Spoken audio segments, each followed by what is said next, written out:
ओडिशार मुख्यमंत्री मोहन चरण माझी अध्यक्षतार एक कैबिनेट बैठक अनुष्ठित होइथिला। एथिरे राज्य रे थिबा मेडिकल इंजीनियरिंग एवं अन्य प्रजुक्ति विद्या पाठ्यक्रम रे एसटी एससी और एससीबीसी छात्र छात्री संरक्षण अनुमोदन करा जाइछि। तेणु यही अनुमोदन पर नवरंगपुर जिलार उमरकोटारे अनुसूचित जाति जनजाति उन्नयन मंत्री नित्यानंद गंड को अंचलवासी पक्षरु स्वागत संबर्धना दिया सह धन्यवाद ज्ञापन करा जाइछि। एही अवसर रे मंत्री नित्यानंद गंड गणमाध्यम प्रतिक्रिया रखी एही निष्पत्ति को ऐतिहासिक बोली कहिबा सह एथिपाई मुख्यमंत्री मोहन चरण माझी को धन्यवाद ज्ञापन करिसंती।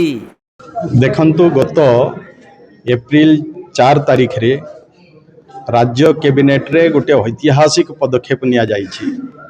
से होउछि अनुसूचित जनजाति और अनुसूचित जाति एवं सामाजिक शिक्षागत भावे जो पछुआ वर्ग ये मानंकु मेडिकल इंजीनियरिंग एवं वैषयिक शिक्षा रे एवं अन्यान्य उच्च शिक्षा पाई तांकर जो रिजर्वेशन नथिला पाठ पढ़ारे रिजर्वेशन देवारो आज ताको भी ये सब पाठ्यक्रम रे तांको रिजर्वेशन देवारो काम गत आमर राज्य कैबिनेट रे ये पारित हेछि अनुमोदन हेछि। निश्चय एथिपाई माननीय मुख्यमंत्री को धन्यवाद देवी जे गत जन विशेष करे जो एसटी मानक पाई चाकरी क्षेत्र रे 22.50% थिला बेलकु शिक्षा क्षेत्र रे मात्र 12% थिला, किंतु आज 12% रु ताको 22.50% को आज वृद्धि करा जायछि। सही भली भाव रे अनुसूचित जाति जोटा कि एससी मानक पाई केवल मात्र पाठ पढ़ारे 8% संरक्षण थिला, ताको आज 8% रु ताकू 16.25% को आज वृद्धि करा जायछि।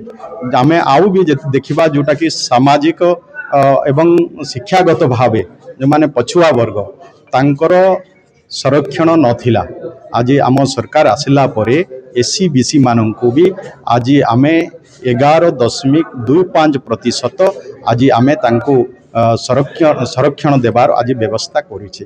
ये एक ऐतिहासिक पदक्षेप ये आम सरकार रे संभव हैला।